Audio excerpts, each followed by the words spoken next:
Good morning again. Lovely to see all of you joining us today. As I say, I'm Sue Staniforth, and I'm the Education and Outreach Manager with the Invasive Species Council of BC. And for folks that don't know us, we're a province-wide nonprofit organization, and we work with a range of partners. So all levels of governments, including Indigenous industries, communities, different organizations across BC to help protect our province from invasive species. As I said, for the past few years, we've had in-person workshops at our forum. This year, we're sad not to host you in person and share a meal, but we're also really happy that the wonders of technology can still make this happen for all of us and enable more folks to join us as well from around the province and around the nation. We at the Council gratefully acknowledge the territories of the Indigenous peoples of BC, where we live and work to maintain healthy ecosystems for all. Please note that we're recording this session. We're having breakout rooms later on in the session, and those will not be recorded. But we're excited to record the speakers particularly so we can share them, the presentations with folks who couldn't attend today. So to start off, I'm very pleased to introduce JJ Holmes to all of you. JJ is going to be helping facilitate our meeting today. And JJ is the Operations Supervisor and Safety Officer with the Lower Nicola Indian Band Development Corporation based in Merritt. When it comes to invasive species, JJ fulfills many roles, including being one of our board members here at the Council. He also coordinates training for employees and works with a wide variety of organizations and First Nations communities to increase awareness of the impacts of invasive and noxious weeds. With lots of boots on the ground work, he's keen to promote stewardship of the land and to try to protect food sources and medicinal plants. Away from stewardship, JJ is actively involved in the local Minor Hockey Association. I'll pass it over to you now, JJ. Okay, awesome. Thanks, Sue. It's really great to see such a audience today to come and collaborate. To listen to our great speakers. Basically, I just want to welcome everyone on behalf of the Invasive Species Council of BC. We are very glad that you have taken the time to be with us today. Your input is valuable, as is your time, and we acknowledge and appreciate you being here. My name is JJ Holmes. I am from the Silk Territory, but I reside in the Tla-o-qui-aht territory. As Sue mentioned, the Invasive Species Council of BC gratefully acknowledges the territories of the Indigenous people of BC where we live, work, maintain a healthy ecosystem for all. I've worked for the ISCBC for the past 5 years, or worked with them, and I've been a board member for the past year and a half. Thank you all very much for coming. It's very important to have as many voices around the table as possible. Like Sue mentioned, please note this event is going to be recorded to share with those folks who couldn't attend today and will be available on the ISCBC website. Today, we are very excited to have the privilege and honor of having two esteemed guest speakers come on board with us, joining to share their expertise and perspectives with us, Eli Enns and Dr. Andrea Reid. To begin, we are honored to have Elder Lorna Shooter from the Lower Nicola Indian Band join us with a prayer to start the workshop off in a good way, and ask that the Creator for good success and togetherness this morning. And thank you, Lorna. The floor is yours now. Thank you. My name is Lorna Shooter. I'm from Lower Nicola Indian Band. I'd like to say a prayer for us today to conduct us in a good way. Thank you, Creator, for this beautiful day. Please bless all of those participating in this conference today for the Indigenous Invasive Species Network. Give us strength and wisdom and courage to move forward and to conduct the work that we have at hand, to work with Mother Earth, to help eradicate the invasive plant species, and in a good, positive, healthy manner. Please provide everyone with a safe journey home and a safe journey wherever they go to conduct this amazing work that we are about to do. All my relations, amen. Right. Okay, thanks for that, Lorna. That was awesome. we are grateful to have you here with us in support of the initiatives for today. For the past 6 years, we've hosted Indigenous workshops at our annual forum, which brings together Indigenous communities and organizations from across BC. We try to identify risks and impacts to Indigenous communities and cultural from invasive species, and to help identify the needs, challenges, and opportunities around invasive species management. Of course, we prefer to be in person today, but we are glad to have this virtual platform to be able to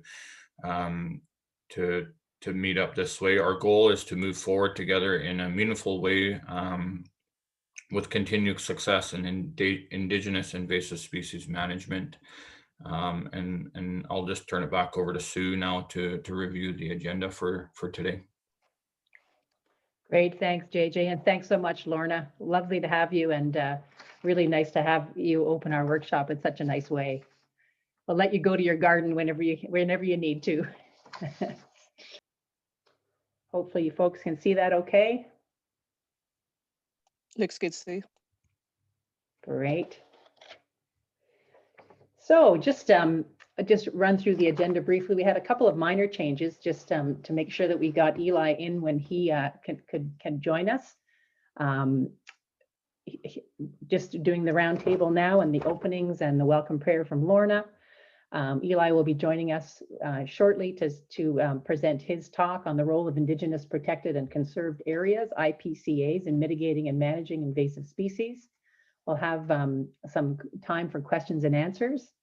Then we're going to hear from Teresa Denton, who's our Indigenous Invasive Species Engagement Coordinator, and she's going to just give us an update on some of the work that the Council and the network has done in the past year. We're going to have a break about 10:15 or so, just so we get away from our screens and we, stick our head outside if we can, grab a beverage, stand up and move around. And then we'll come back and hear Dr. Andrea Reid, will be speaking on her area of research around Indigenous fisheries and research, teaching, and outreach. So that'll be great to hear from her as well. She couldn't join us right away this morning. She had another commitment, but she'll be joining as soon as she can.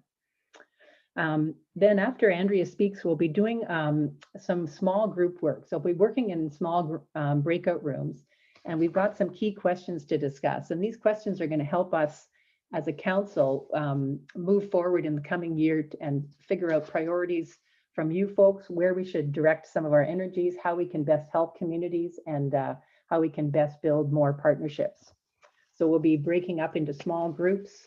Ali will, with her magician's wand, will drop us into some groups, and we'll discuss those questions. We'll come back, have a bit of a closing ceremony. We'll draw for our door prizes at the end of toward the end of the morning, and then we'll wrap up between 11:30, 11:40, something like that. So hopefully that works for folks. All right, so I think that's about it. Any questions or any thoughts about the agenda or the process today? All right, I've got to scroll through all my windows. Awesome. Okay, great. Well, I'm going to pass it back over to JJ to introduce our first guest speaker.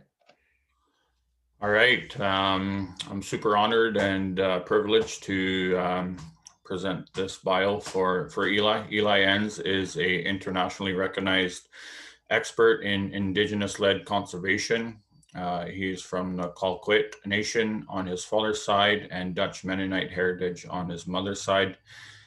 Eli promotes holistic solutions for community and ecosystem health and well-being. With a background in political science, Eli is a nations builder with values and approaches rooted in Indigenous economic theory and practice.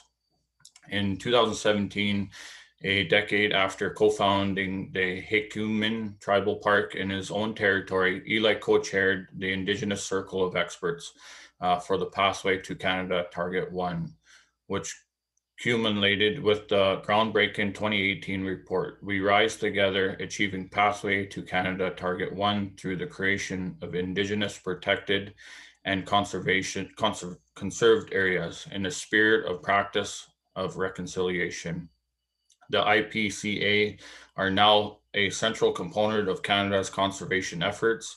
ELIS supports Indigenous nations across Canada to advance their conservation efforts via his role with the IISAAK, OLAM foundations, and the Conservation Through Reconciliation partnerships, and the Reconciliation Through Engineering initiatives at the University of Toronto Center for Global Engineering.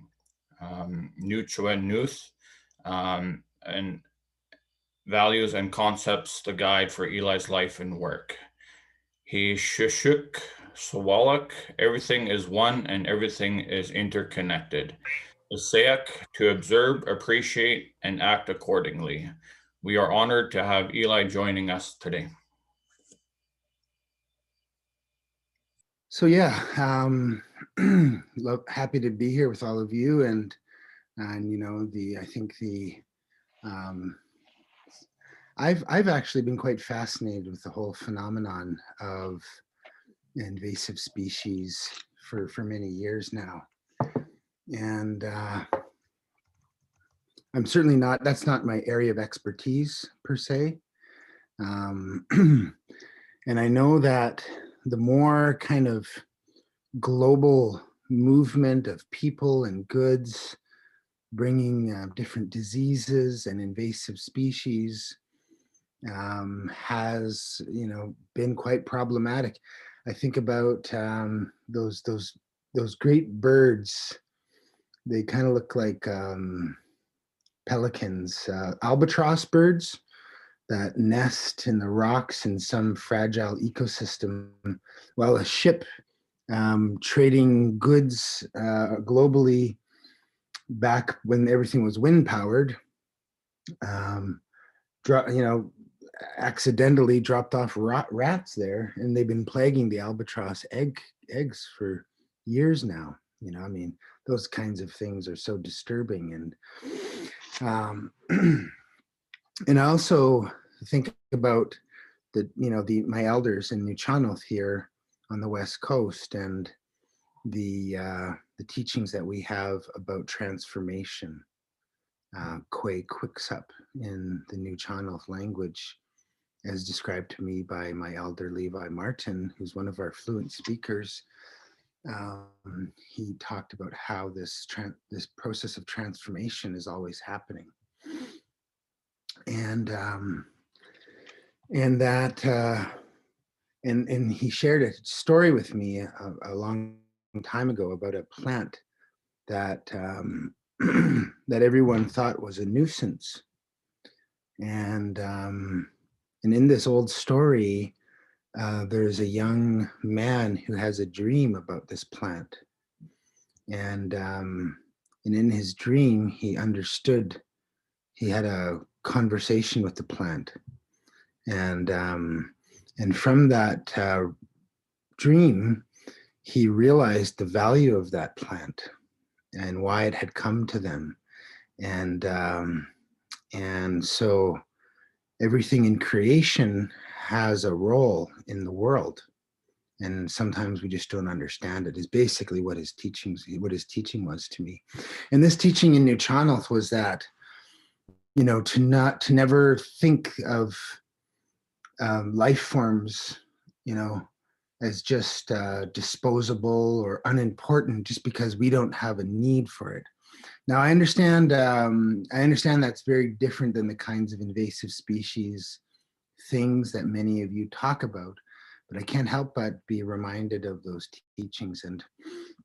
And so when we were talking about Scotch broom, for example, and people were talking about how tough this stuff is, and I remembered that teaching that my Uncle Levi had given me, and I thought to myself, I wonder if we could be using this stuff to be producing rope, or use it kind of like hemp fibers.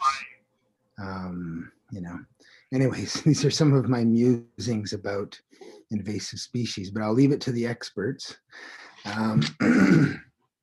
Primarily, my work is in Indigenous protected and conserved areas. And so, contrary to popular belief, Indigenous protected and conserved areas are not places where we exclude others.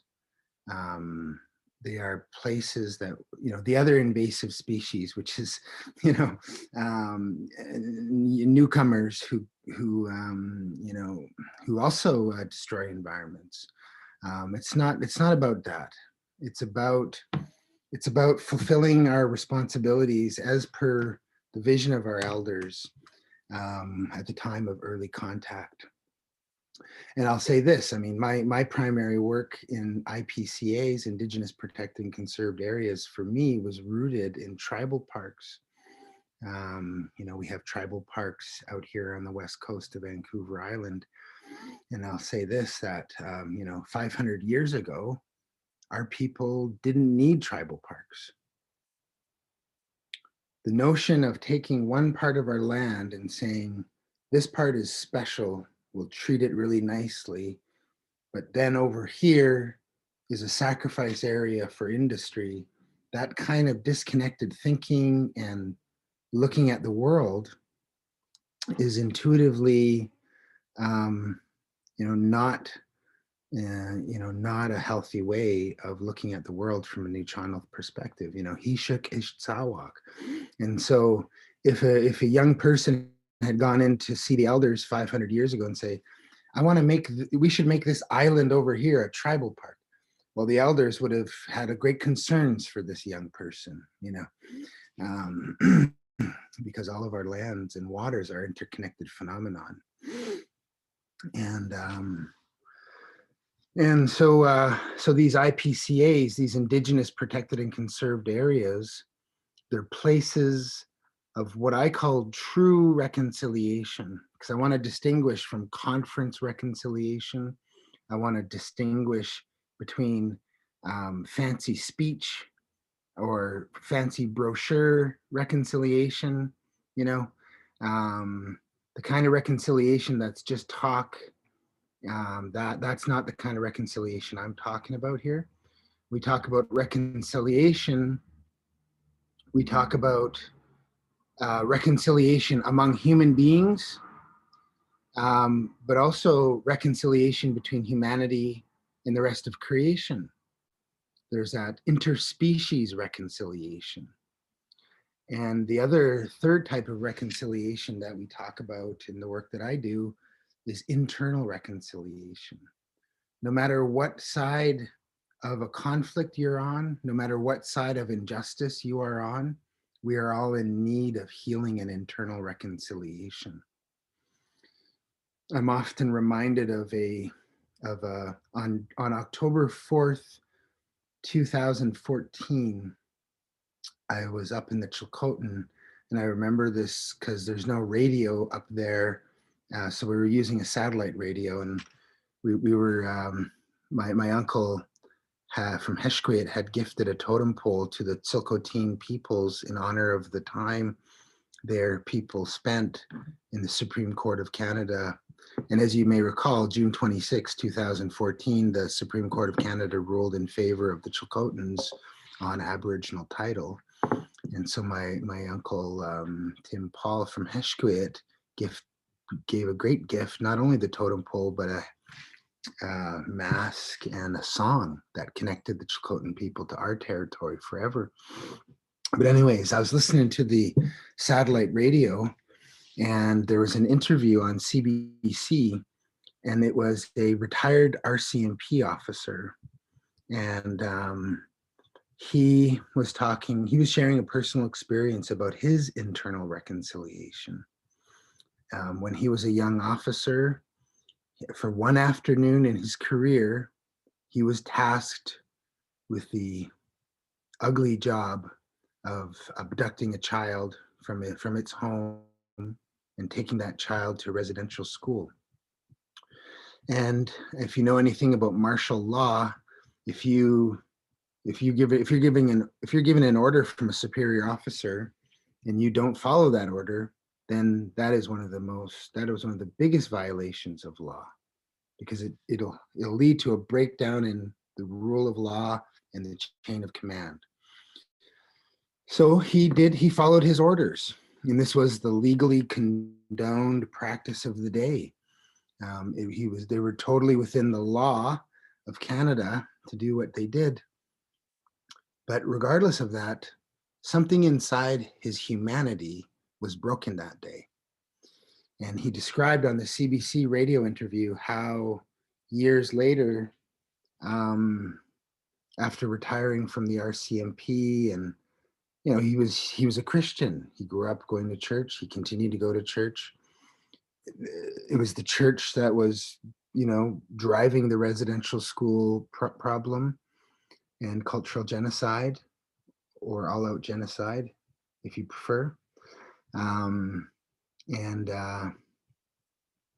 so he was attending church years before the interview, a few years or a couple years before the interview. And he was talking about how one day he was attending church, and the young priest or pastor was giving a sermon on residential schools and how it was wrong what happened, and it was wrong what the churches did, and it wasn't what Jesus would have wanted,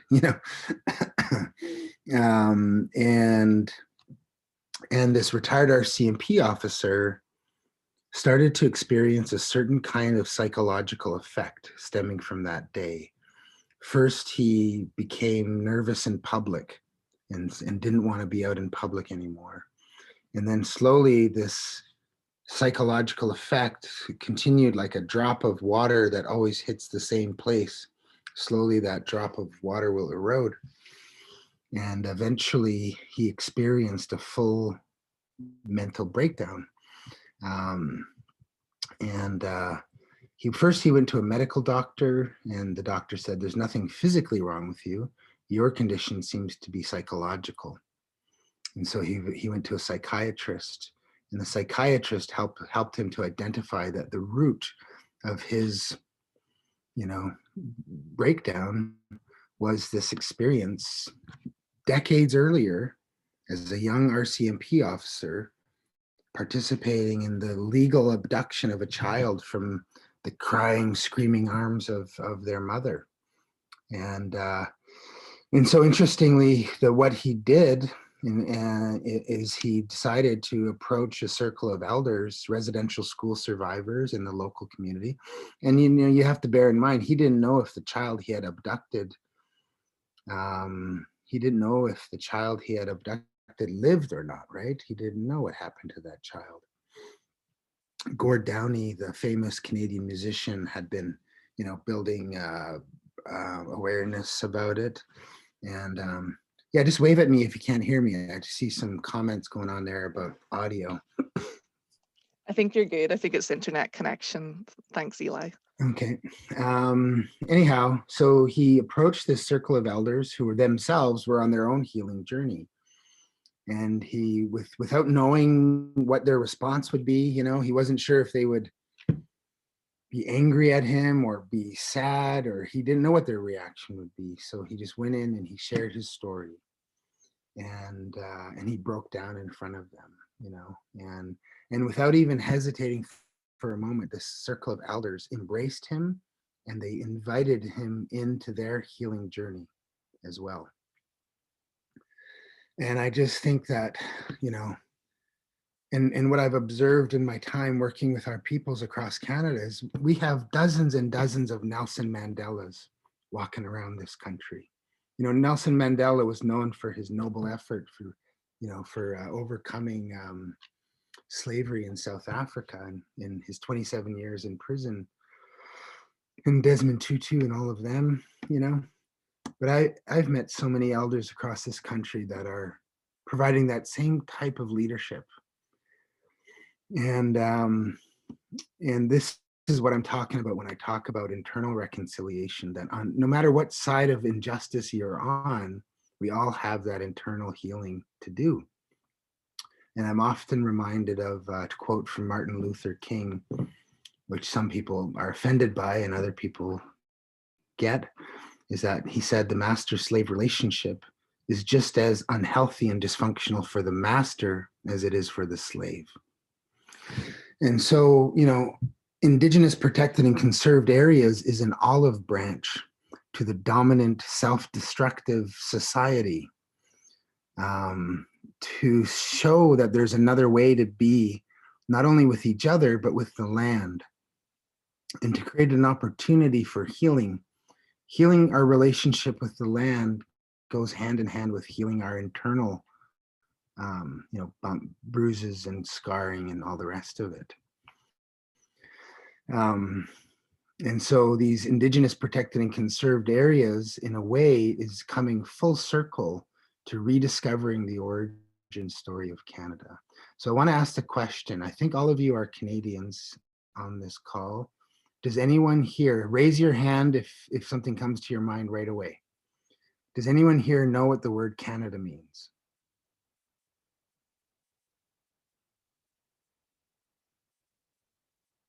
I don't think anyone knows the word Canada. What's fascinating to me, I'll tell you, I mean, my own journey, very close, it means village. And it's a Haudenosaunee word that means village.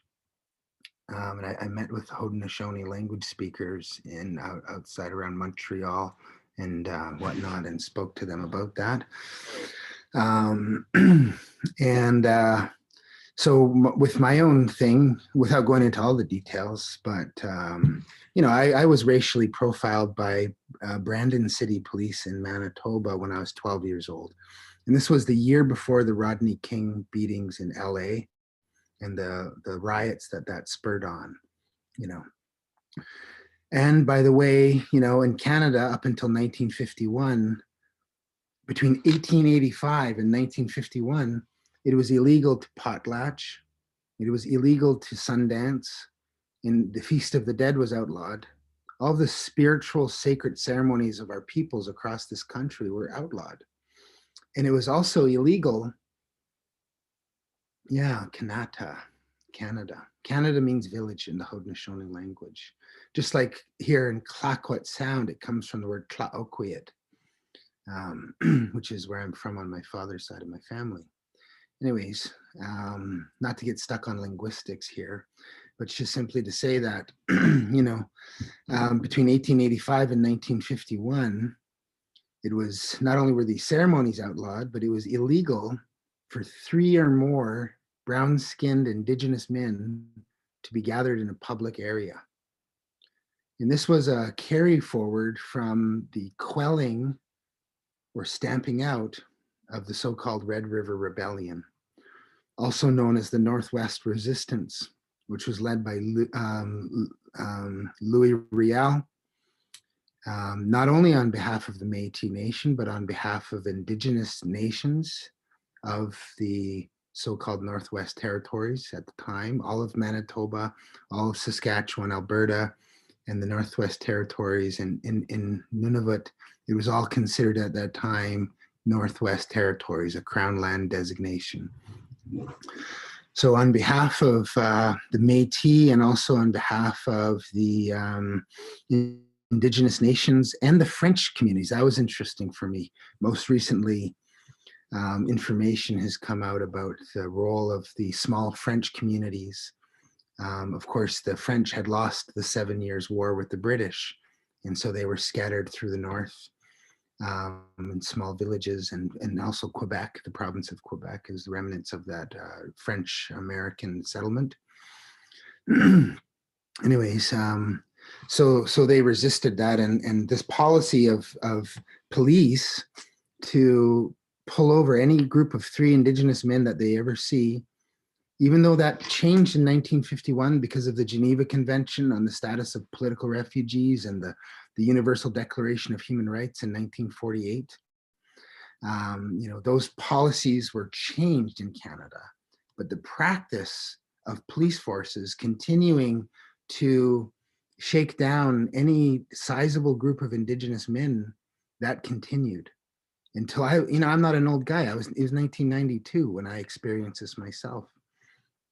And, you know, and that sent me on a, you know, Well, I mean, if you can't call the police, how do you protect yourself if the police is your enemy and everyone, wants a piece of you on the streets?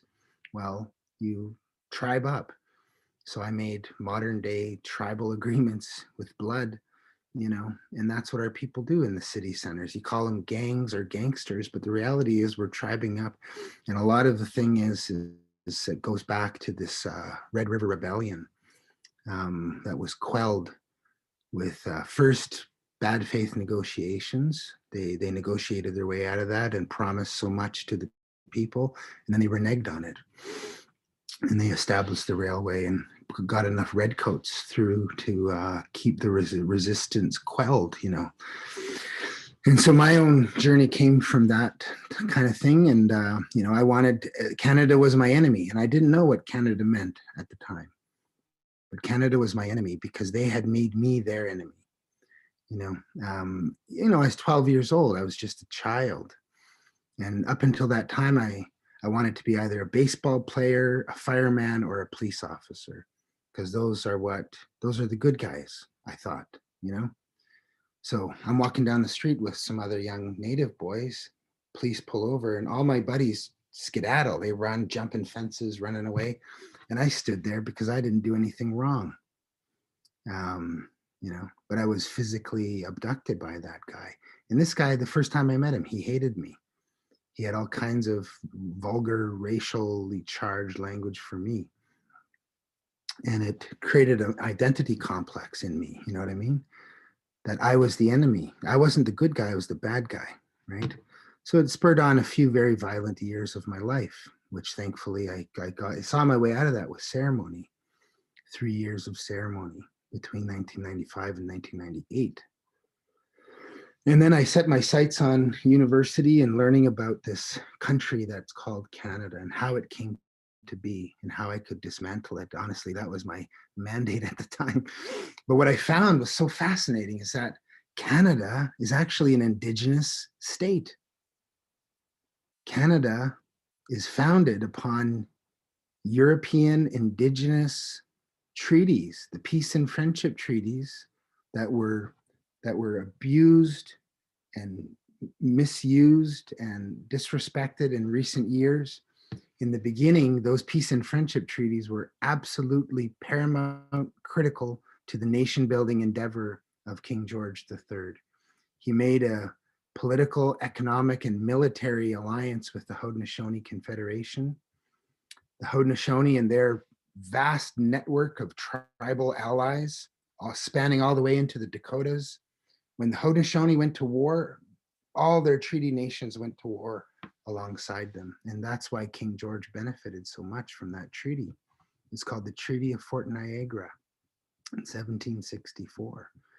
And King George's Royal Proclamation of 1763 is still pointed to by constitutional scholars today as the earliest semblance of Canadian constitutional law. And if you don't know, constitutional law is the supreme law of this country. So the irony is that Indigenous nations have been nation builders of this country called Canada.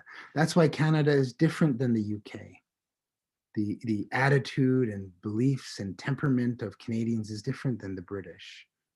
It's also different than the United States.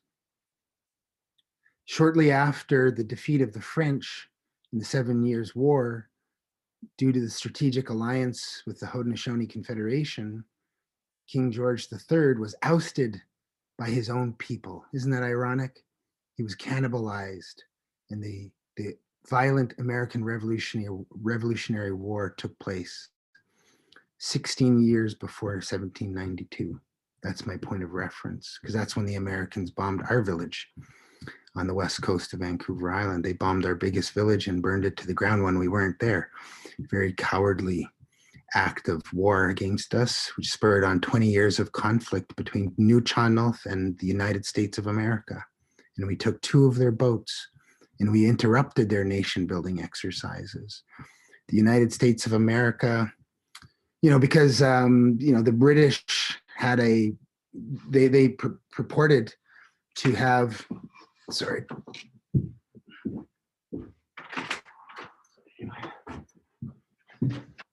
The crown purported to have a unique relationship with God. So the church and the crown was a complex of power, religious and military state power. Well, when the United States of America challenged that power complex in the American Revolutionary War, they said, "Oh, you thought God favored you, but lo and behold, God bless America." Right? This is the root of American exceptionalism, that God actually favors the United States over the Crown of England. American exceptionalism combined with American expansionism, or something known as manifest destiny, that they believe all of the Americas should be the United States of America. And that's why the construction of the railway was so key. And that's why the interference of their expanse northwest by the Nuu-chah-nulth peoples was also very strategic at that time. As you may know, the Russians were coming in from the Bering Land Bridge. What is today known as Alaska was at that time known as Russian North America. The Russians were here in a major geopolitical way. So all of this was happening at that time. One of the main driving factors was innovations in locomotive technology, steam locomotive technology, and the manufacturing of steel rail for the construction of expansive railway systems. Because of course, at that time, global trade was happening by wind power, by boats with sails, which are very unpredictable and oftentimes lost at sea, or pirates, weather events, whatnot. And the railway system allowed for global trade to happen in a hyper invigorated fashion, and also in a very predictable fashion. And so all of these things come together to create a calamity that was the foreground of World War I and World War II. And so Indigenous nations were called upon again in the War of 1812, when the Americans tried to stamp out the loyalists to King George.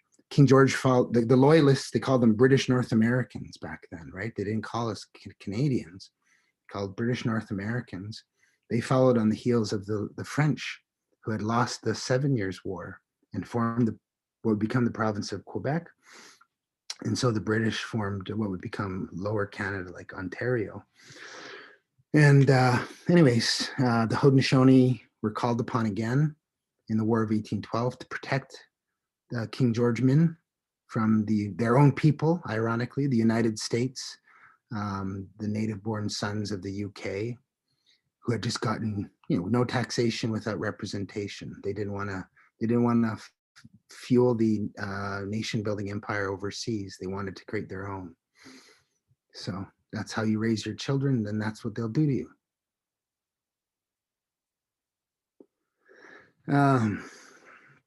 And then one thing, if I get hit by a bus tomorrow, the one thing I would love for you to watch on the National Film Board of Canada, there's a film, so it's publicly available, and it is also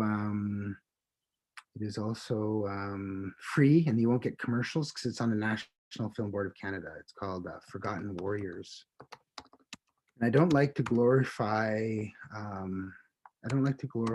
war, but it's important for Canadians to know why this country wears an Indigenous word. Why is this country wearing an Indigenous word for its name? Not only did we save King George's hide in the War of 1812, because contrary to what Donald Trump thinks, the British North Americans won that war. The Canadians won that war with the support of the Haudenosaunee.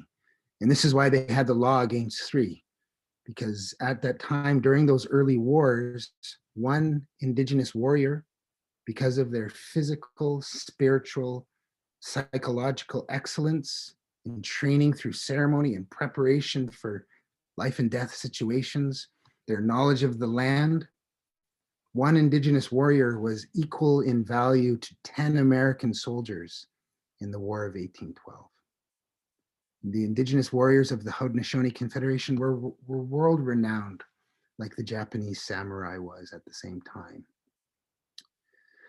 And so 3 Indigenous men was considered to be a war party of 30 men. at the time. 3 men, 3 Indigenous warriors could take on a small, you know, army. And but that Forgotten Warriors film is really beautiful because it shows how those people, not just after War of 1812, but in both world wars, the Korean War,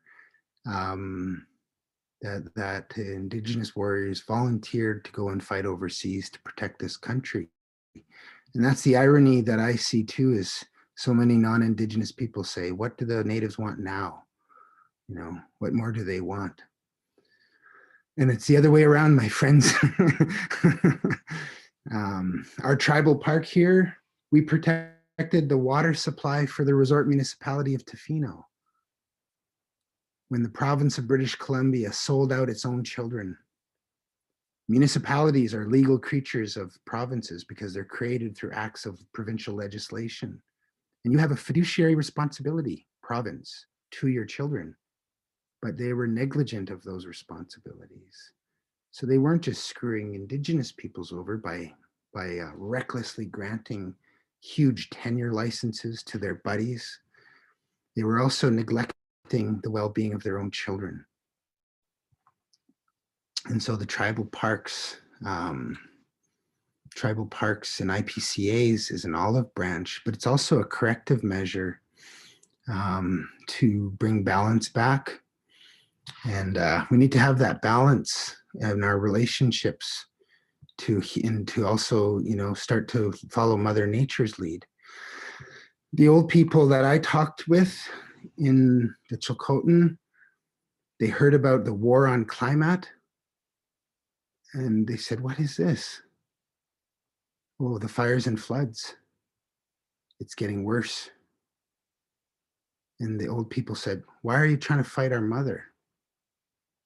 She's cleansing herself. She's smudging herself. Instead of fighting her, we should learn to respect her. You know, I'm kind of intense right now because I didn't sleep much last night.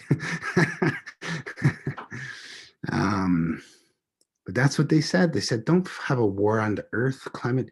She's bringing balance back. And the other elder said, you know, everyone's always worrying about what to do. Well, let's think about things we should stop doing. For example, in many parts of Vancouver Island here today, they spray all kinds of chemicals into the forests to kill off certain unwanted species. Or they go and I still see in Victoria, mask on with a chemical killing dandelions. They don't know that Mother Earth sends in the dandelions to help us. It starts to fix the ground. It's medicine, not just for us. Some new age woke people learned that they can make tea and such or salads out of dandelions. But bear in mind, Mother Nature is also trying to help her other creatures here. Let that environment start to diversify. What my elder Levi taught me about Koi-Kwiksup is that things are always transforming and changing. Don't get stuck. Find strength in change. Yeah, we might end up having to learn how to make canoes out of alders because the cedar's time might be coming to an end. But anyways, not to be too somber, let's end on a happy note here. The future looks good. Indigenous protected and conserved areas is now a national movement. There's interest from Alaska all the way down through Central America, down to South America. There's interest in IPCAs. I taught a dispute resolution course at the University for Peace earlier this year in Costa Rica. And the Canadian Embassy there and the University for Peace and others are very interested in having an IPCA type model, Indigenous protected and conserved area type model there. The Canadian government just in budget 2021, about a week and a half ago, the Canadian budget announced $2.3 billion for new protected areas. And we have We have teams of people at the Assembly of First Nations, the Métis National Council of Canada, the University of Guelph, and all the rest of it. We're poised to ensure that as many of those new protected areas as possible are Indigenous protected and conserved areas. Over 1 million kilometers squared of new protected areas it needs to be created in the next 4.5 years. And in order for us to be able to do that, we're going to have to work together. And so that's what I see. The positive side is that people are starting to come together. People are starting to ask the right questions and look to Indigenous knowledge holders for guidance.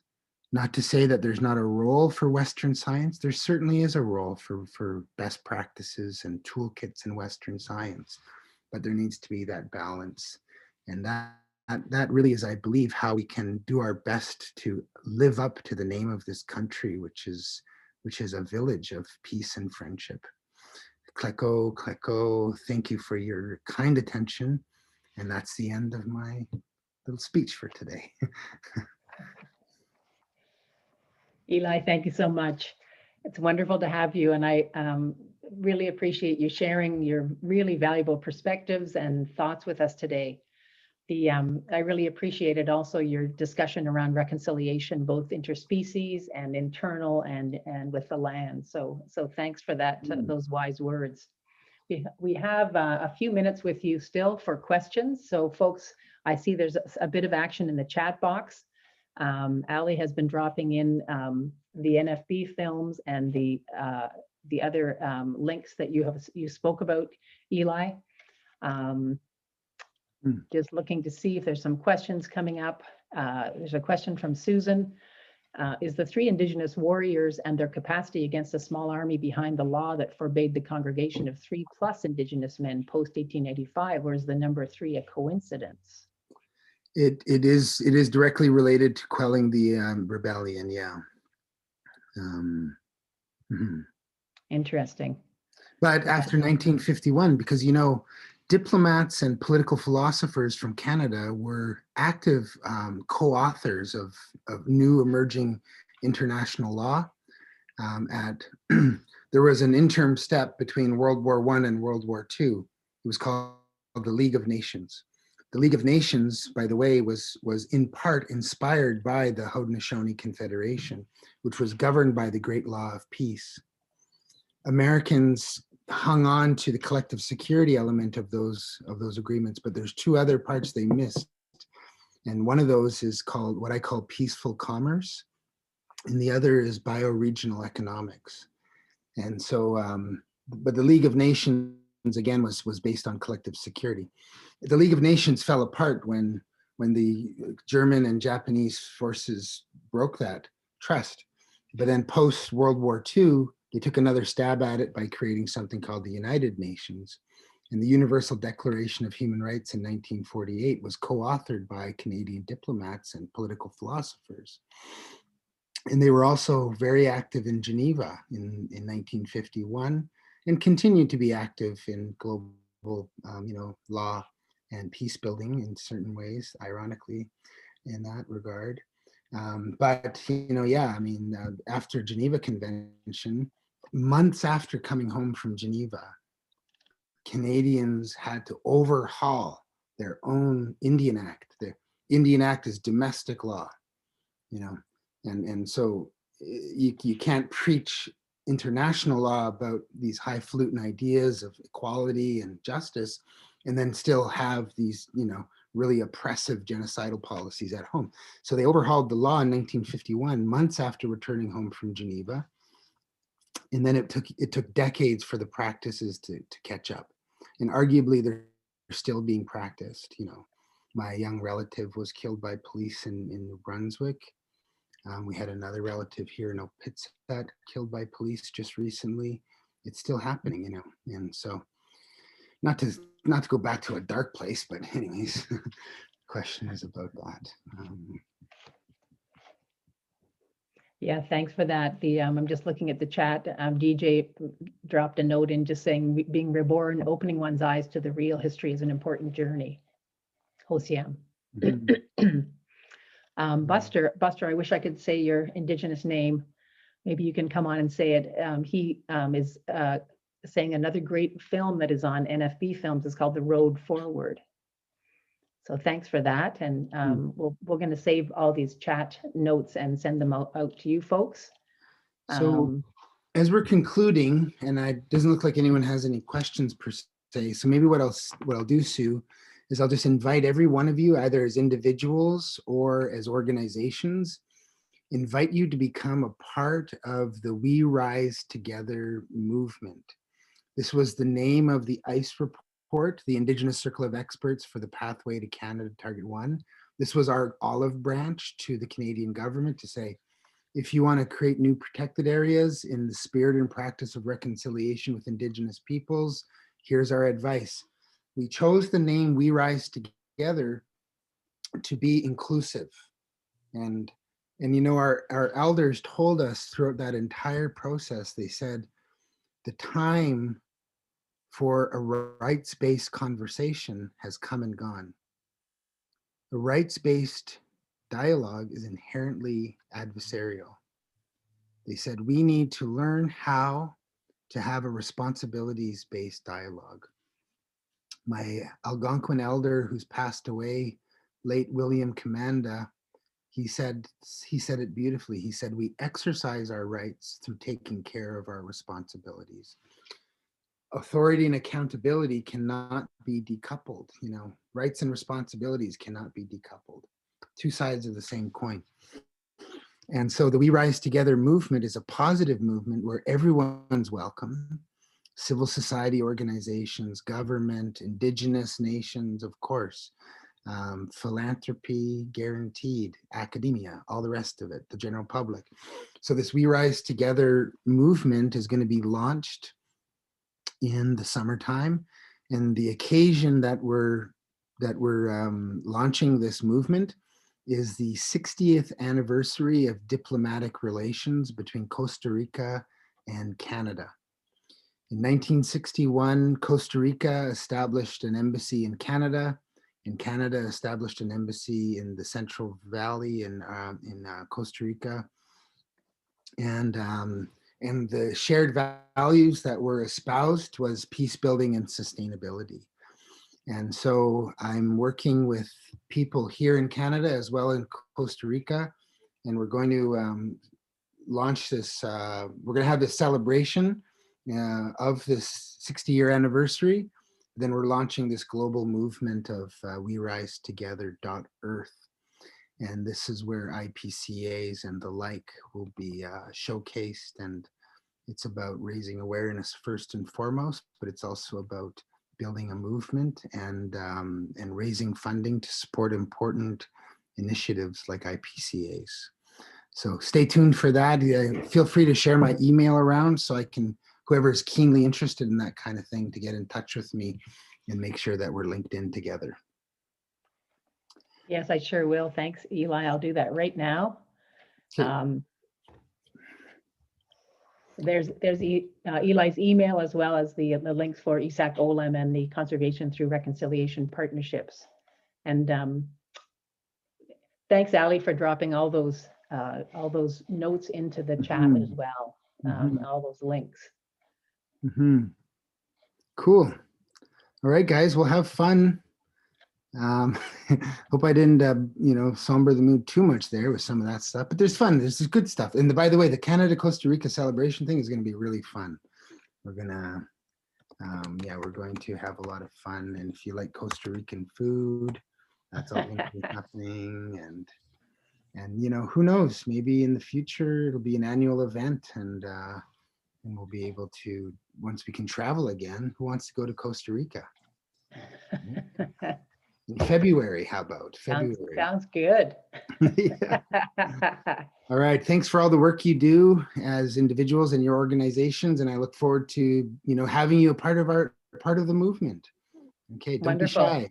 Don't be shy. Thank you Bye so for much now. again. Cheers. Bye-bye. Thank you, Eli.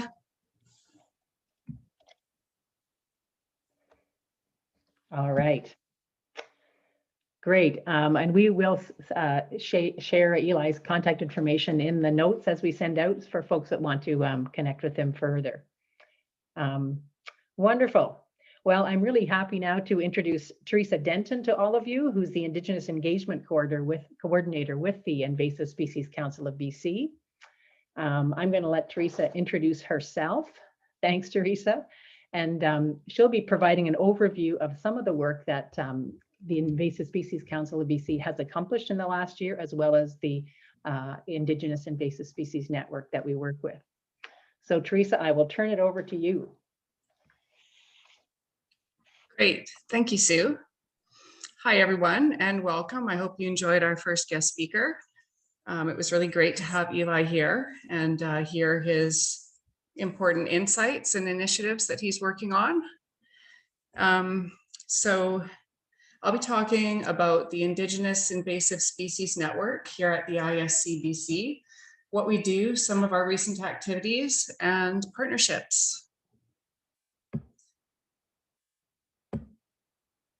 So I reside near Parksville on Vancouver Island, and I'd like to acknowledge the traditional territories of the Coast Salish, Nanaimo, Nanoose, and Qualicum First Nations.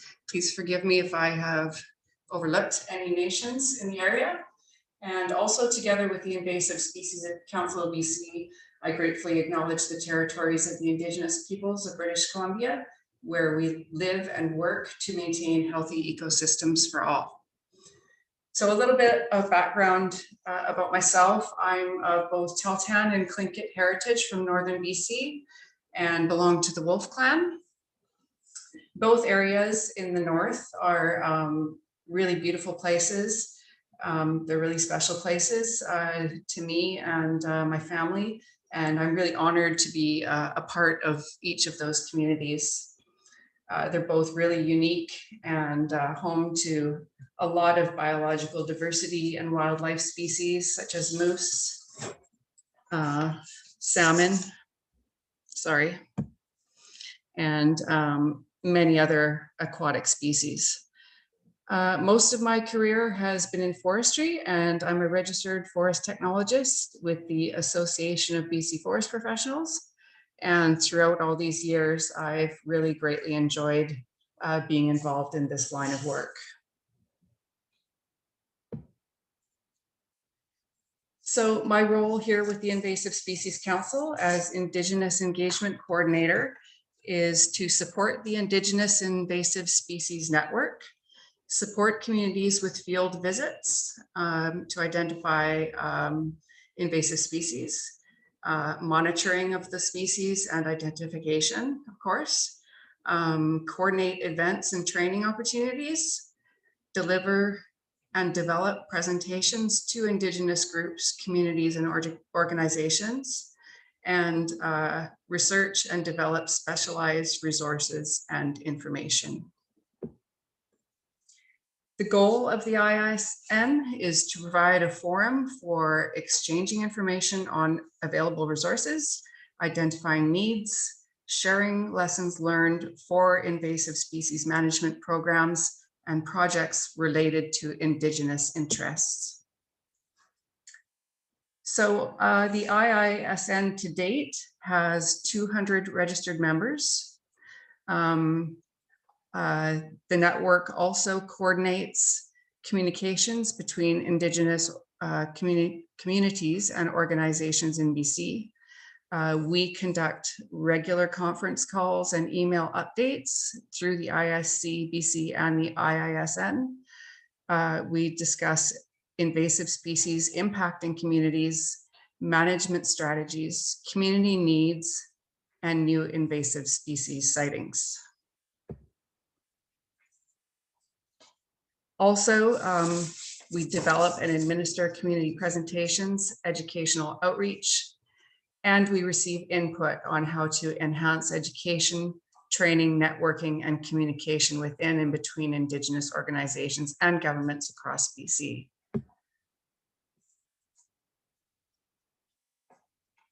So here's how you can sign up to the IISN. If you go to the bcinvasives.ca/IISN in your browser, and scroll down on your right, you will see what's on the left here in the box. Join the Indigenous Invasive Species Network today. You can fill in your name and information, and you can sign up to the network. Also on our website, we have a lot of really great resources, such as publications, videos, fact sheets, e-learning courses, news and updates, and more.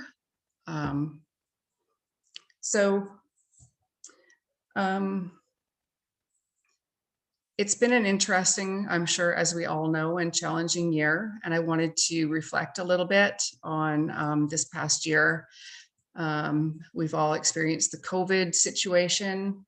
And I think that we all recognize the impacts of the past year. It's crucial to realize right now that despite obvious challenges, serious adversity and losses, that we also celebrate successes, no matter how big or small they may seem. So while maintaining our togetherness, even through being physically distanced, we managed to push through, and we like to highlight some examples here. So resiliency under COVID regulations, we managed to maintain strong relationships and adapted accordingly with the partners that we work with, the Indigenous partners. Some sites under COVID adherence were conducted under the protocols of the time. So another example of reaching out is with the Lands and Economic Development Services Program. They provided support towards several nations with site visits, outreach, continued opportunities, including working with Splatsin Nation, Squaw, and Kwantlen. And with those nations, we are in early stage development of invasive plant management plans, or IPM plans, with those nations. Additionally, we have some remote partnerships that have been established with Cascadene, Haniquitin, Cowichan nations. ISCBC conducts community outreach, virtual training, and invasive species management equipment, such as safety and field gear with these nations. And under the Fish and Wildlife Compensation Program, our First Nations partners are West Moberly, Soto, and Blueberry River Nation. And we assist as much as possible to identify invasive species management needs in these communities and support implementation plans. Through the BC Ministry of Forests, Lands, Natural Resource Operations, and Rural Development, we work in alliance with Tla-o-qui-aht, Simiamu, and Akam. ISCBC has conducted community engagement, site visits, provided resources, and produced IPM plans with those nations as well. 2021 also saw the development of many new courses and documents. So we have some new courses on our website that I can show you in a bit, including the pesticide applicator certification course, invasives 101, tourism, forestry, ways to volunteer. So you can visit our learning center and find out more about that. We also worked with the IISN to draft a frequently asked questions booklet, which is in its final draft stages at the moment. It's kind of a question and answer book, obviously, about we received information from the IISN as to what kinds of questions they'd like to see, such as how to deal with certain referrals, and specific questions that may come into the band office when it comes to land management and invasive species, that we wanted to assist in helping to answer those questions and create a booklet about it. Another booklet in its final draft stages that the IISN expressed they would like us to work on is traditional native plants and impacts of invasive plants. So that also is in its final draft stages. So the courses I was just mentioning a couple minutes ago, this is what the web page looks like if you go to bcinvasives.ca. And look under resources and go to the Learning Center. You will see the course catalog, and this is what you'll see when you get there on the web page. So there's several different courses available to be taken. We also have further resources. We have a lot of information on our web page. If you go to the publications page, you'll find a large educational library. So you can click on Indigenous on the left side of the menu there for Indigenous resources. And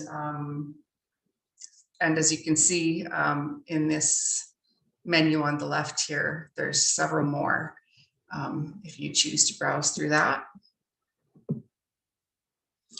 One thing you'll find under the Indigenous resources in the publications is the Indigenous Community Toolkit for Managing Invasive Species. This document is a really, really well done document. Originally published in 2011. It was revised again in 2018. And we still use it today, and it remains a living document because things always change. So the revised version of the toolkit offers information specifically on how to manage invasive species, who to contact, best management practices, sample bylaws and band council resolutions, case studies of Indigenous communities who are actively managing invasive species on their land. So it's a really good comprehensive and valuable guide for Indigenous land managers and organizations. So thank you for your participation today. We hope that you found the workshop meaningful and our updates meaningful as well, and also productive with insights and supportive information that you can take back to your communities and continue the conversation. If you have any questions or comments, please contact me at the email address at the bottom of the slide there, or you can go to bcinvasives.ca. Thank you again, and I'd like to leave you with a short video from the Tla-o-qui-aht Nation addressing invasive species impacts within their community.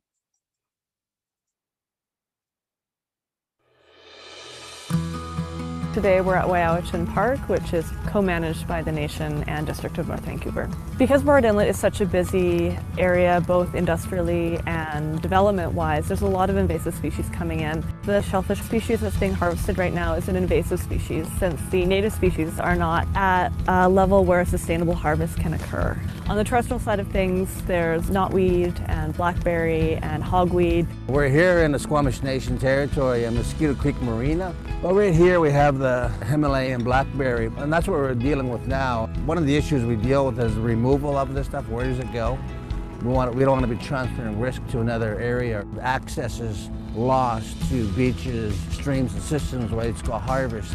We have a family on Chihuahua First Nation seriously impacted by Japanese knotweed. An elder in the community required the assistance of an ambulance, called 911, had been waiting at his house for more than 30 minutes, and the ambulance could not find his driveway or his home. The knotweed created this barrier where his house was just totally invisible from the highway. My introduction to invasive species was 7 years ago. It started with Japanese knotweed on our lease lands, and found out that it was in about 6 other locations. We're worried about the giant hogweed because, you know, we have a lot of children in the area, a lot of people frequent to the area. So it's a big issue for us because it can burn your hands and it's toxic. We used to have picnic tables, you know, and community amenities there for people standing outside the church. It's just not accessible. So it's alienated out the natural habitat, but also alienated the use and benefit of the area for the community.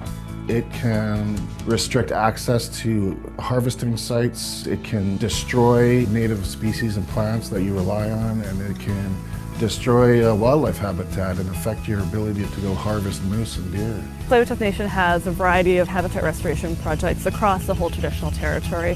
One of those sites is McCartney Creek. We did a stream restoration in that area and then native planting on either side of the creek, and we're slowly expanding out and eradicating the invasive species and planting native species on top of it.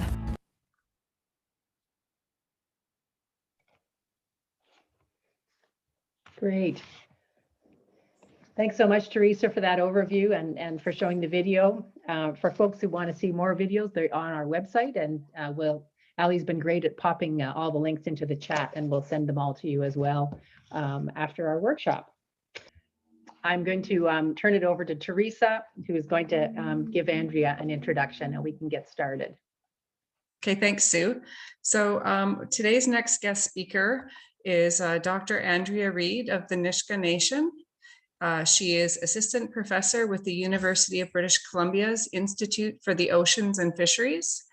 Andrea will talk about her work around the study and protection of culturally significant fish and fisheries, research and insights into the complex relationships between fish, people, and place, and Indigenous understandings and ways for the effective stewardship of fish and waterways.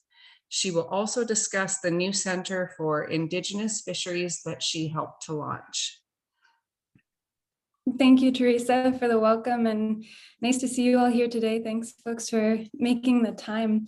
I'm really honored to share this space and to follow Eli, but what I will share here, I fear will not be as beautiful or somber or as profound as what he had to share. So what I will say is that what I'm sharing today does center on this action piece of how we can bring together ways of knowing for mutual benefit so that we can rise together, as he well said. So I'm just going to transition into sharing my screen and just make sure that that works for all of you. Are we good? Looks great. Okay, wonderful. Thanks for the confirmation. You never know when you're looking at a screen what others can see, so thanks. So neat. Amwilla Willina, hello, how are you? As Teresa introduced, my name is Andrea. I'm a citizen of the Nisga'a Nation and descendant of the Gisgast or killer whale clan from the village of Gingol on the BC-Alaska border. I was raised, however, on the east coast of Canada, about as far away as you can get from the Nass Valley in Mi'kma'ki on Epigwait, or what is now known as Prince Edward Island. And I've been slowly working my way west my whole life. I did my Bachelor of Science and my master's degree in biology, both at McGill University in Montreal, followed by my PhD in biology at Carleton University in Ottawa, which I completed just last summer before finally moving here to the territories of the Humusqueam, the Squamish, and the Tsleil-Waututh in what is now known as Vancouver, just last December. And then in January of this year, I've stepped into this position as an assistant professor of Indigenous Fisheries at UBC, launching our new Center for Indigenous Fisheries, which I'm delighted to be here to tell you all about in this talk entitled Centering Indigenous Fisheries in 4R Research, Teaching, and Outreach. So it's my honor to be here, and I appreciate the invitation and your interest in my areas of research. So I'm gonna begin today by introducing us all to Indigenous research methodologies and this 4R concept that I reference in my title. Sean Wilson, the author of Research is Ceremony, which is a beautiful book if you haven't read it, he asserts that an Indigenous research methodology means talking about relational accountability. As a researcher, you are answering to all your relations when you are doing research. Linda Tuhiwai Smith, author of Decolonizing Methodologies, is concerned not so much with the actual technique of selecting a method, but much more with the context in which research problems are conceptualized and designed, and with the implications of research for its participants and their communities. Employing Indigenous research methodologies for me has not so much changed the approaches by which I do science, but rather the ethics I apply to that science. It's not so much about altering the scientific method per se, but it can be, but really it's about the value system under which that method is applied. As put forward in decolonizing methodologies, the critical questions and concerns are: whose research is it? Who owns it? Whose interests does it serve? Who will benefit from it? Who has designed the questions and framed its scope? Who will carry it out? Who will write it up? How will results and benefits be shared? For far too long, these are questions and concerns that researchers from Western universities have long ignored. In Sheila Jasanoff's 2007 Nature paper on the technologies of humility, which is a really lovely short essay, she asks us to think harder about how to reframe problems so that their ethical dimensions are brought to light.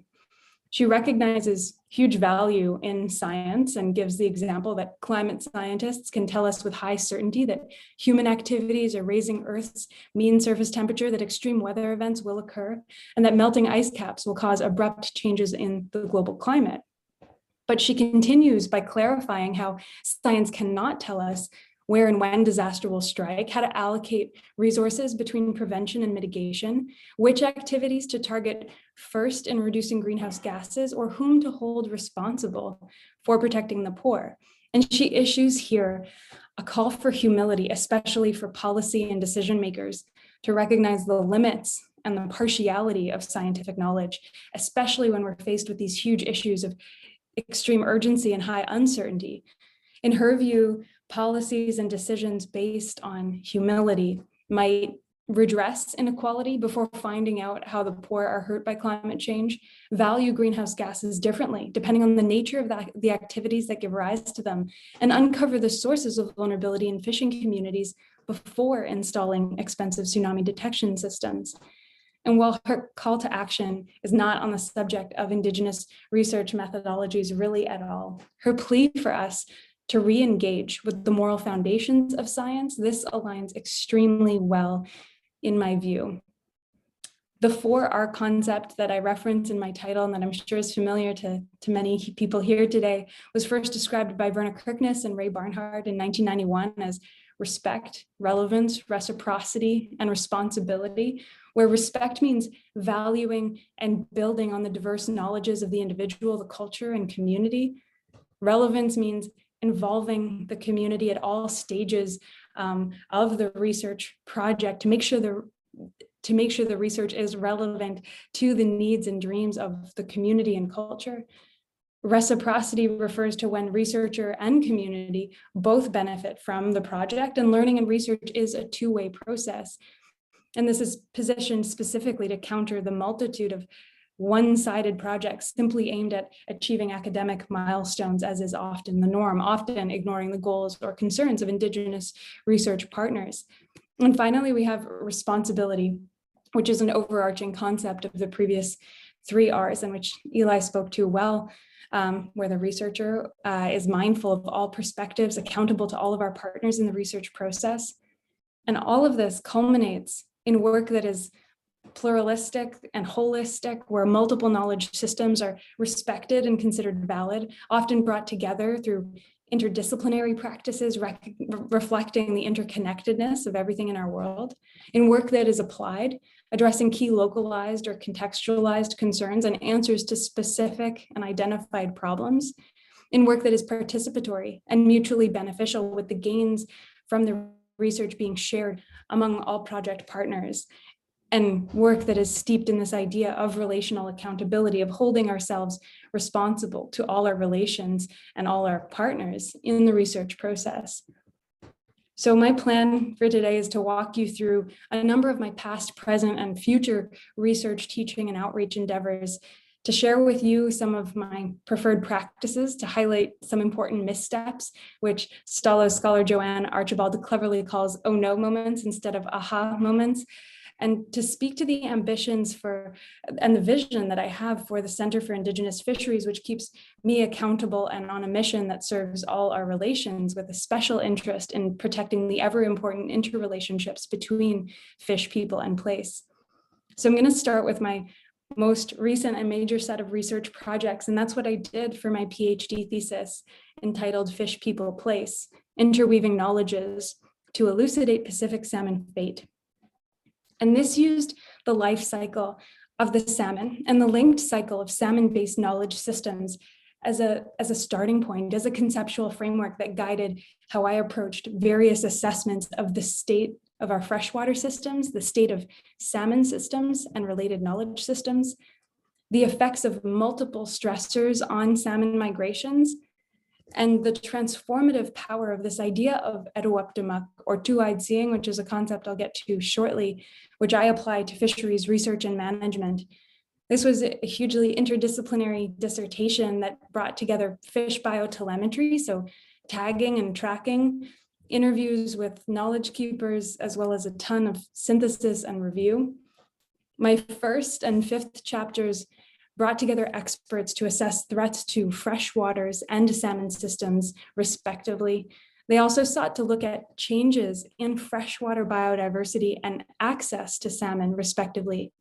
And both found a laundry list of key concerns with many in common, things like climate change and infectious diseases. And I'm not going to get into the specifics here, but in super simplified terms, this work also found pronounced changes over the past 50 years, with both studies revealing that global freshwater biodiversity, shown by the blue line, and that's in my first chapter, and salmon access on the part of Indigenous communities in BC in my fifth chapter, and that's the gold line, they have both on average declined to 1/6 of what they were approximately 5 decades ago. So it's a startling situation that we find ourselves in. My first chapter was published open access in the journal Biological Reviews, and I'm happy to share links and anyone can access it. And the fifth chapter is being included in an upcoming exciting special issue of mostly Indigenous scholars in facets on including Indigenous knowledge systems in biodiversity conservation and Indigenous health. So I'd be happy to share information on that in future.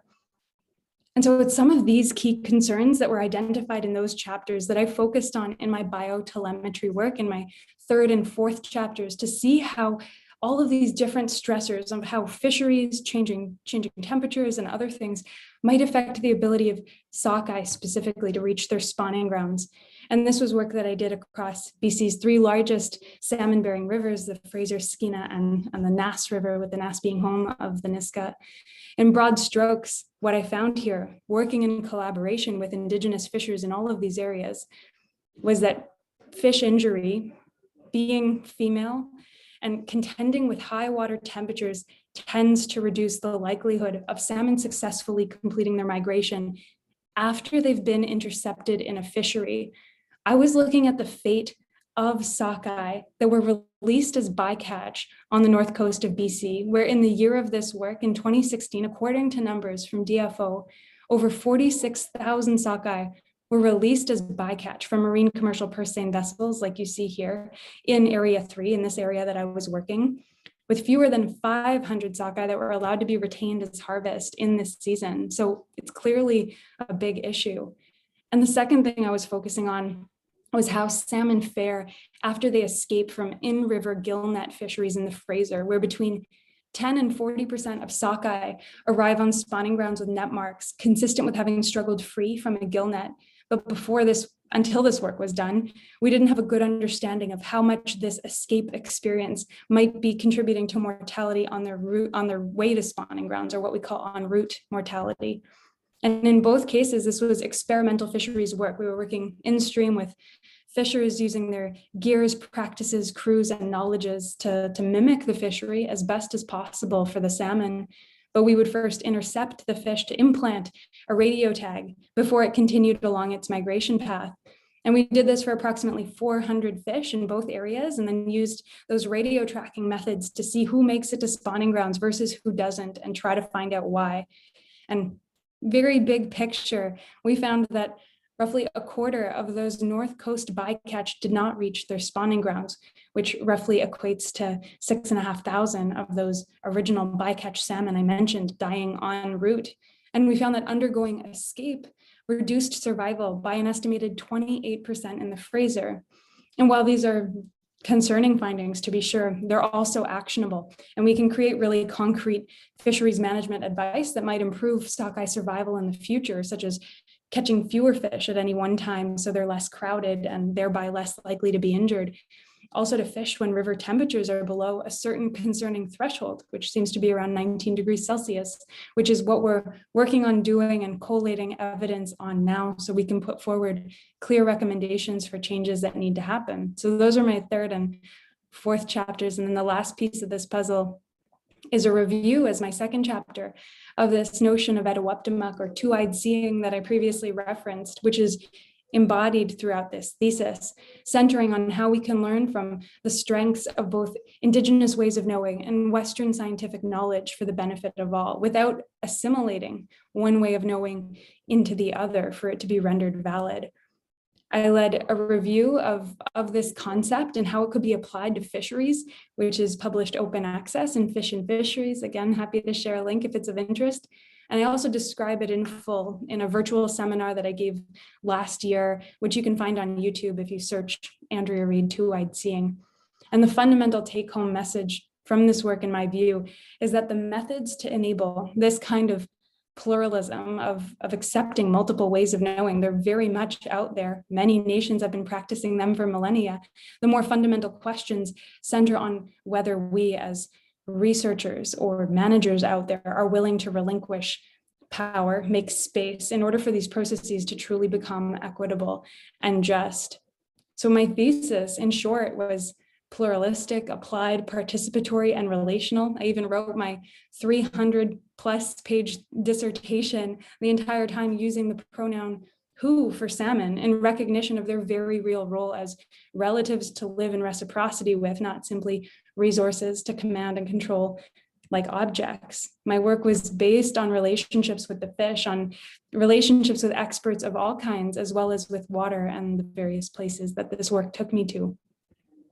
But it was not without its oh no moments. There were extreme complications that came up that arose from fish crossing territorial boundaries, as inevitably anadromous salmon will. And this led to huge questions about who to work with, how and when. I very quickly learned that open data is not always the best policy when we're talking about culturally sensitive subjects like salmon, bringing us back around to those questions of who owns the data, who has the right to control, access, and possess it. And from all of this, I learned how much work needs to be done on the front end of a project to establish trust, to build relationships. I learned how not to push a research agenda and really to listen with those willing to share insights with me. I also learned how to navigate the diversity of research protocols that exist across community contexts. For the work that involved Indigenous knowledge keepers across these 3 major rivers, I had to get permission from 18 different communities in this province, which varied from getting just consent from elders. In some communities, that's all I needed. In other cases, it meant giving a presentation and proposal for approval by chief and council or hereditary leadership before going to elders, to co-signing MOUs and laying out the specific terms of engagement and legalese before moving ahead with the work. I also learned how so much work of this nature involves efforts beyond what makes it on the page at the end of a research study. I was asked by my nation during my degree to run salmon science camps in the Nisga'a Nation for Nisga'a youth, and it's a responsibility I gladly took up. And with support from NSERC's Indigenous Science Ambassador grants and with major support from the Gingol Village Government's Education Department, I co-led either with my spouse or with another research colleague and friend these multi-day camps that get youth into parts of the territory that they might not otherwise have access to. That involves visiting fish wheels to learn about the salmon monitoring program that Nisga'a Fish has been running in the Nass River since the early 90s. And we've chartered boats to visit nearby inlets to whale watch or see salmon migrating inland. And we do biotelemetry scavenger hunts where youth learn how to use receivers and antennas to detect radio transmitters that we've scattered throughout the village and hidden them in these little plush sockeye toys. And through this kind of play, they're learning to use a technology that's been employed by Nisga'a fish in our salmon monitoring program. We learn from and listen to elders think about how language and story can inform our understanding and treatment of salmon. And this was a profoundly transformative set of experiences for me. And it's a big part of what inspired me to get involved in launching this charitable organization called Riparian with 2 friends and colleagues. This is an organization that connects female identifying and non-binary youth with learning opportunities on the water. And we offer free week-long canoe camping trips in Quebec to Indigenous and non-Indigenous youth. And we're working towards bringing this programming here to BC in a post-COVID reality, if we can get there. And in Quebec, we work with the New Frontiers School Board that has the highest Indigenous representation among school boards in the city of Montreal. And we're working now with them to accredit our programming so that youth can earn extra high school credit from what we hope is a pretty remarkable experience for them. This is our team's way of giving back and being mentors to the next generation of water protectors, passing along the knowledge that we've been given through our university studies and time in community. This gives youth a pretty rare opportunity, in our view, to learn directly from scientists and knowledge keepers in tandem about how we can respect and protect water through our choices, actions, and responsibilities, both within and beyond the program. We have support from Enns has a promo science funding stream that is helping us move this programming on into the future. And we've recently received support from Science Odyssey to host some pretty special guests in an online virtual seminar that's going to happen on May 12th called Speaking Up for Water, Water Protectors, Storytelling and Science. So I can share information on that. We're about to announce that event. And what I've shared with you up to this point is really the culmination of work that's changed me as a researcher. I didn't go into this work with the understanding I have now of how the 4 R's and those concepts can shape the work from the beginning, from the outset of research. I more or less learned how to navigate these for myself the best way I knew how as I moved through the work. But now that this work has opened my eyes to the wonderful scholarship being led by Indigenous scholars from around the world, like Smith, like Wilson and others. And from my time in community, I recognize now how the purposeful application of these concepts can create far richer experiences and can help us avoid some of those oh no moments that are great learning experiences for young researchers, but perhaps ask a lot of our research partners and expose them to real risks that we should do our utmost to minimize. So I'm going to pivot here from looking backwards to now looking ahead to my work with the Center for Indigenous Fisheries, which is going to be using all of these concepts as guideposts as we frame our first projects. I'm just going to do a quick time check. I know I'm a little short on time, so I'm going to try to move through my remaining slides pretty quickly. You're great, Andrea. Keep going. Okay, thanks, Sue. Well, so the first project that I was going to share is an extension of my PhD work, and it centers on genomic signatures in those sockeye that I caught and tagged up on the BC North Coast, and how those vary over space and time. So we're taking small samples of gill tissue from those live salmon, and we can run analyses on the presence and load of salmon pathogens. And we can also look for the up and down regulation of genes that have been linked to thermal stress, to physical injury, and various immune responses. And these have been identified as priority understandings by elders and managers in my nation. And for this work, we use those fish wheels I previously mentioned that are spread across the Nass River to recapture and resample those sockeye. So often capturing the same individual 2 times or 3 times along their migration, which is a remarkably novel data set. We don't know of another system like it where we can get the same wild salmon many times across their migration in this kind of way. And so we can see how disease changes over this space and time. And then Nisga'a fish technicians who operate the wheels, they are the ones that really make this happen. And to be clear, this wouldn't be happening without their buy-in, their contributions, and their efforts here. And so this gives us some really unique insights into what diseases are of concern where, how they change, or how different stressors in the system might be affecting them through time and space. And I'm working with a really wonderful colleague, Dr. Laura Elmer, to make this work move forward. The next is a new project that I'm just getting off the ground now in the Lower Mainland, and it's in partnership with the First Nations Fisheries Legacy Fund, which includes 6 local nations: Katzie, Kwantlen, Coquitlam, Musqueam, Tsawwassen, and Tsleil-Waututh. And this group, the Legacy Fund, was inspired by some work by the Maori called the Cultural Health Index, which is a way of assessing freshwater health that includes Maori knowledge and values. And the Legacy Fund nations wanted to bring this framework here to contextualize it to their knowledge and values, and to co-create a freshwater health index that relies on more than just a Western science-based approach. Perhaps there are sites in the Lower Fraser that aren't hugely unhealthy in the form of contaminants or the absence of different fish species, although some certainly are, but perhaps they are unhealthy in that the community can no longer drink straight from the river, or that access to culturally significant fisheries has been reduced. And maybe it's both of these things, and maybe it's neither, but surely we're going to know more by bringing all of these understandings to bear on these questions. So we've been invited to take this work on with them, and we've received support from my tax and their Indigenous call to support 2 young master's students who are leading this charge on the ground. And we're now planning a series of workshops to collectively identify indicators of significance, and we'll be going out into these creeks and streams and rivers in the Lower Mainland to gather information from the water and from people who live by the water, so that we can get a more holistic understanding of freshwater health here. And taking a step out of BC for a moment, this is one that might have a little bit more pertinence to this group. I'm leading a project in the Great Lakes of North America, where Indigenous peoples have also lived for tens of thousands of years. And here, with support from the Great Lakes Fishery Commission, we're initiating a project on invasive sea lamprey. And it's a project entitled Sea Lamprey Research and Management, Indigenous Input and Inclusion, what we've nicknamed the 3I Project. And we like this name because it sounds a bit like two-eyed seeing, but it's about more than just bringing 2 ways of knowing together. It's really about bringing in a 3rd dimension of how we can work together in a good way.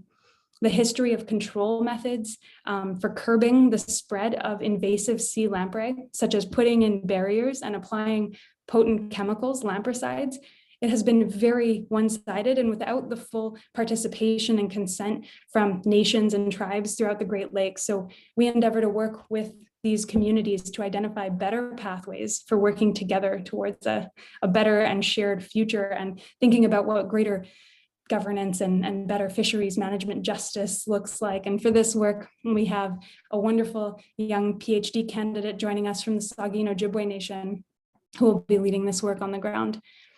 And the last project I'll share with you is one called Fish Outlaws, which is supported by the National Geographic Society. And it's an endeavor that brings together 3 colleagues of mine, Amy Romer, who's a photographer, Rena Priest, a Lummi poet who, as of 2 weeks ago, has been made Washington State's 6th poet laureate and the first Native American poet laureate in Washington's history, as well as Lauren Eckert, who's a conservation scientist that employs social methods.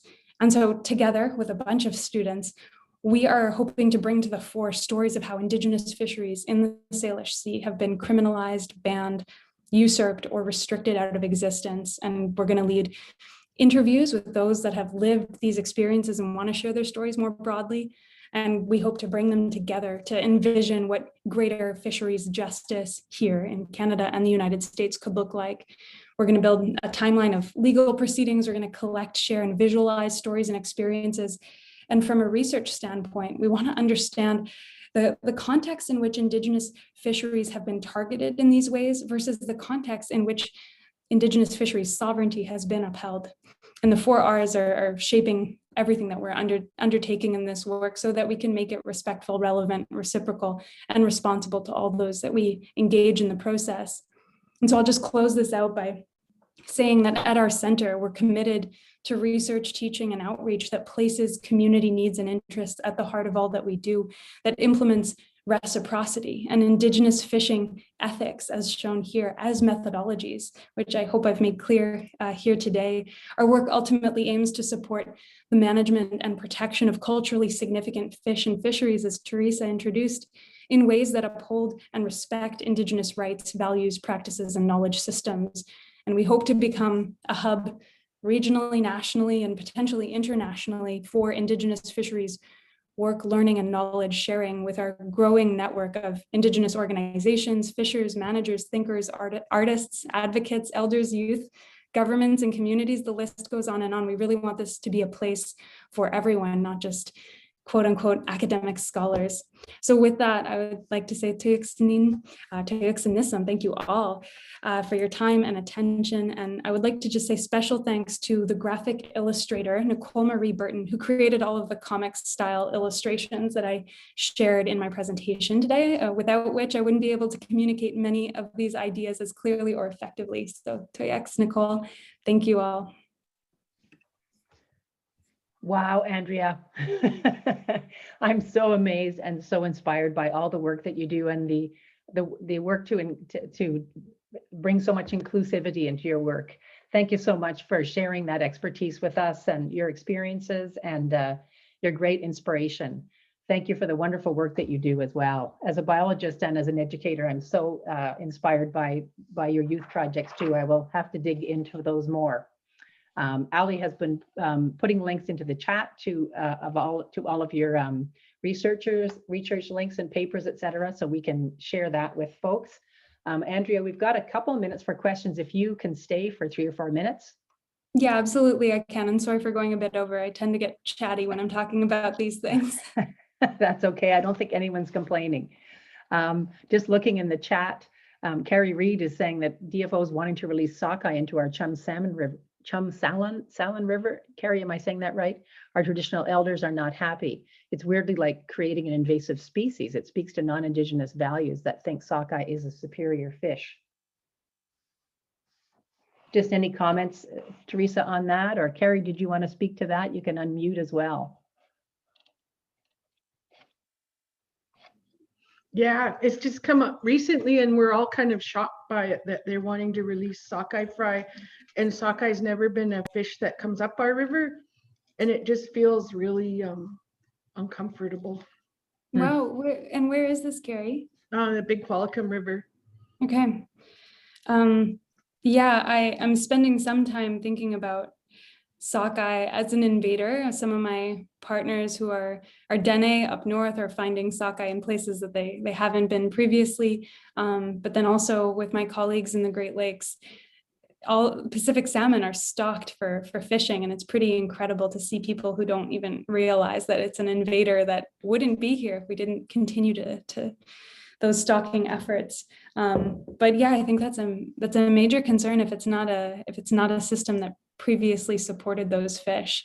And I would be happy to continue this conversation and to maybe connect us with some folks that are making these decisions if we can. I'll drop my email in the chat. If you want to get in touch, please do. Great, thank you, Andrea. Just a little note from Sophie just saying thank you for the amazing presentation. One question which might be challenging to answer is how long do you foresee the BC wild salmon survive? Should there be no deep major changes in our commercial fishing activities? Every year I wait impatiently for the arrival of these amazing beings and feel ever so lucky to witness this natural cycle. Yeah, it's a tough question and a big one. And as I spoke with 50 knowledge keepers across this province, I put this question to them regularly because I wanted to know if they were hopeful for the future. And I would say by and large, there were some that didn't hold hope, but I would say the majority did. The majority saw resilience in salmon and systems.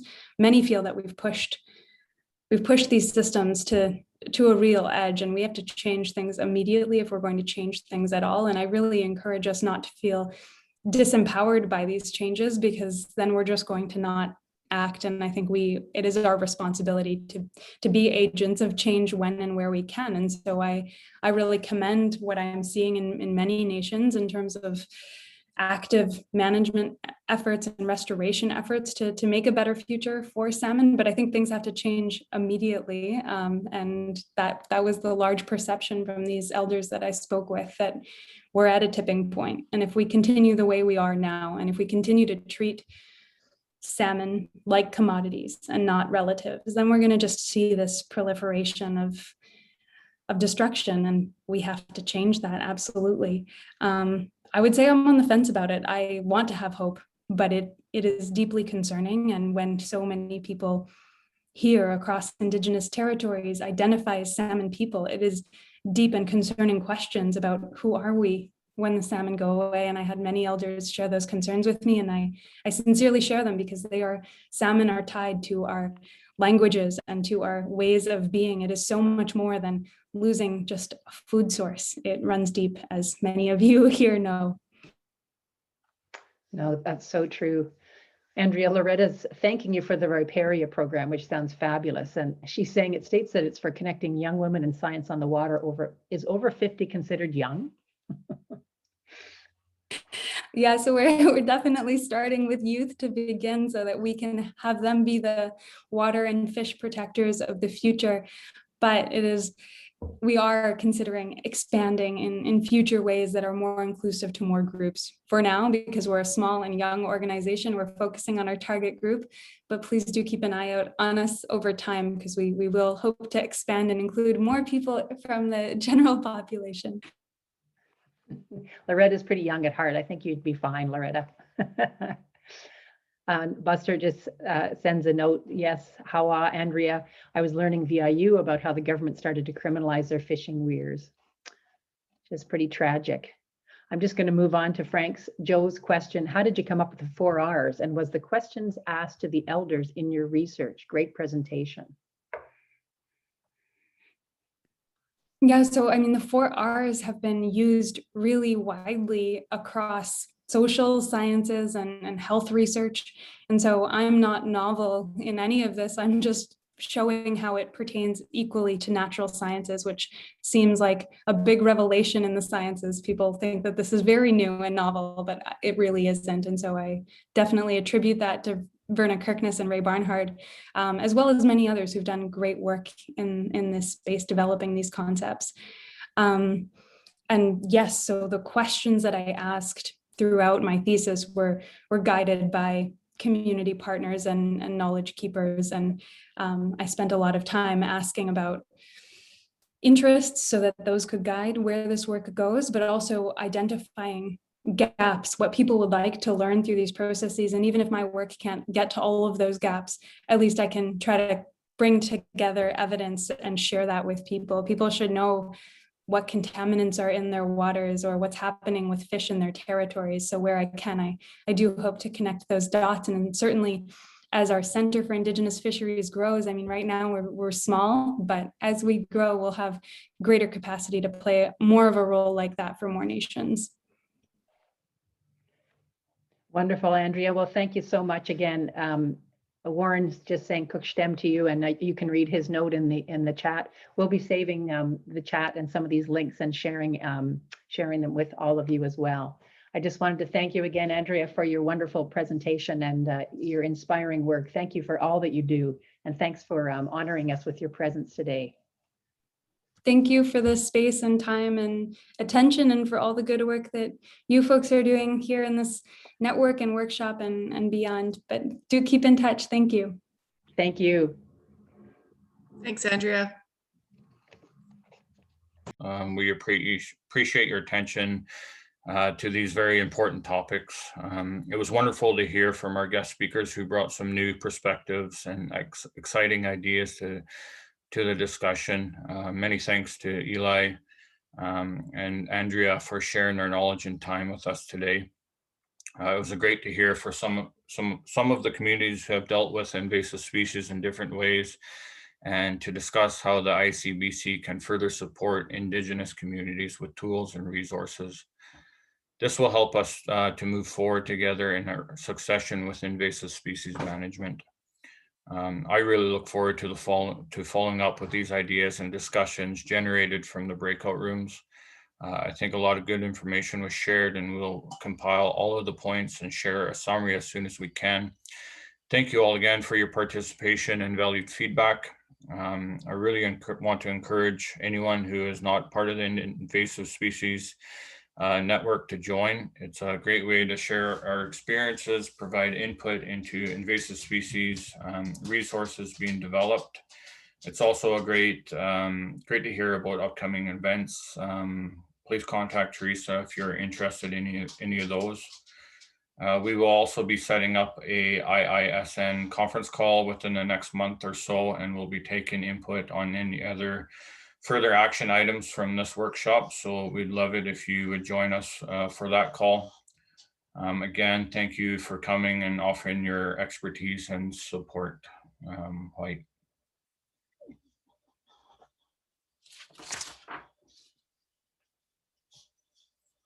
You're on mute there, Sue.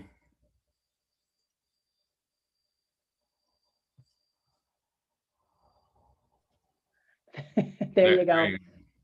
Thanks so much, JJ, for sharing your time, giving us a chunk of your day today. And thanks so much for everybody for participating. It was wonderful to have all of you. Stay safe and stay well, and we'll hope to see you sometime soon. Goodbye. Thanks, guys. Thanks, everyone.